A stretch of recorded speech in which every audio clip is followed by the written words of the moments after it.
21শে জুলাই ধর্মতলার সভাকে সাফল্যমণ্ডিত করে তুলতে প্রস্তুতি সভার আয়োজন করা হলো তৃণমূলের উদ্যোগে মুর্শিদাবাদের কান্দিতে। মুর্শিদাবাদ জেলার কান্দি শহরের রামেন্দ্র সুন্দর ত্রিবেদী অডিটোরিয়াম হলে তৃণমূল কংগ্রেসের পক্ষ থেকে একটি প্রস্তুতি সভার আয়োজন করা হলো।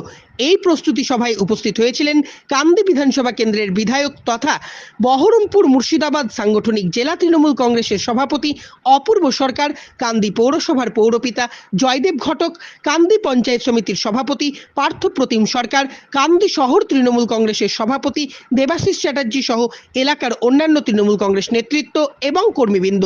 মূলত 21 তারিখে তৃণমূল কংগ্রেসের শহীদ দিবস পালন করা হবে কলকাতার ধর্মতলায়। সেই শহীদ দিবস পালনের আগে কান্দি থেকে কতজন তৃণমূল কংগ্রেসের কর্মী সমর্থকেরা ধর্মতলায় যাবেন এবং তারা কিভাবে ধর্মতলায় যাবেন তার রূপরেখা প্রকাশ করবার জন্যই এই প্রস্তুতি সভার আয়োজন করা হয়েছিল তৃণমূল কংগ্রেসের উদ্যোগে বলে জানিয়েছেন কান্দি বিধানসভা কেন্দ্রের বিধায়ক তথা বহরমপুর মুর্শিদাবাদ সাংগঠনিক জেলা তৃণমূল কংগ্রেসের সভাপতি অপূর্ব সরকার।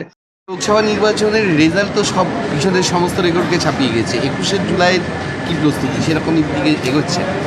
21শে জুলাই শহীদ দিবসে যে অধিকার প্রতিষ্ঠার ডাক মমতা বন্দ্যোপাধ্যায় সেদিন দিয়েছিলেন, আমাদের 13 জন শহীদ, হাজার হাজার কর্মী, এমনকি মমতা বন্দ্যোপাধ্যায় নিজেও আক্রান্ত হয়েছিলেন ফ্যাসিবাদী আক্রমণের, সিপিএমের আক্রমণে।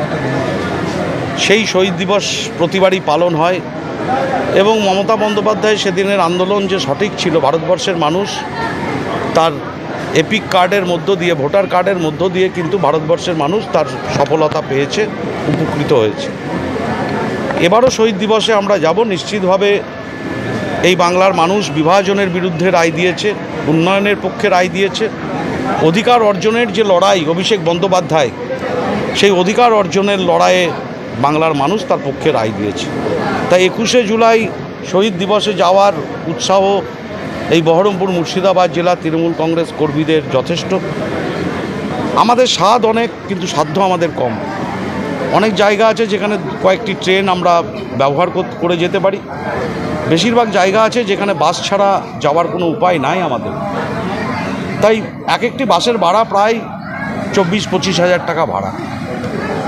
তাই আমাদের যাওয়ার মানুষের সংখ্যা অনেক, কিন্তু সাধ্য আমাদের পারমিট করছে না। এই স্বাদ এবং সাধ্যের মধ্যে যেটা ফারাক, এর জন্যই হয়তো আমরা সবাই যারা যেতে চাইবে তাদেরকে নিয়ে যেতে পারবো না। আমাদের দলীয় নেতৃত্ব, কর্মী, বিধায়ক, নির্বাচিত প্রতিনিধি, শাখা সংগঠন সবাই মিলে একত্রে আমরা সবাই যে যার মতন করে দল নিশ্চিতভাবে আমরা ট্রেনে এবং বাসে আমাদের সামর্থ্য অনুযায়ী নিয়ে যাওয়ার চেষ্টা করব। এবং তার বাইরেও যারা ব্যক্তিগতভাবে যারা যেতে চাইছে তাদেরকেও বলবো, আপনারাও চলুন। অংশগ্রহণের মধ্য দিয়ে 21 তারিখ ধর্মতলায় মমতা বন্দ্যোপাধ্যায়ের নির্দেশ, অভিষেক বন্দ্যোপাধ্যায়ের নির্দেশ নিয়ে আগামী দিন আমরা বাংলার মানুষের জন্য কাজ করব, যাতে এই বাংলার মানুষ তার ন্যায্য অধিকার ফিরে পায়। এই কাজ আমরা করব, যা নির্দেশ নেত্রী এবং নেতা দেবেন আমরা সেই নির্দেশ অনুযায়ী কাজ করব।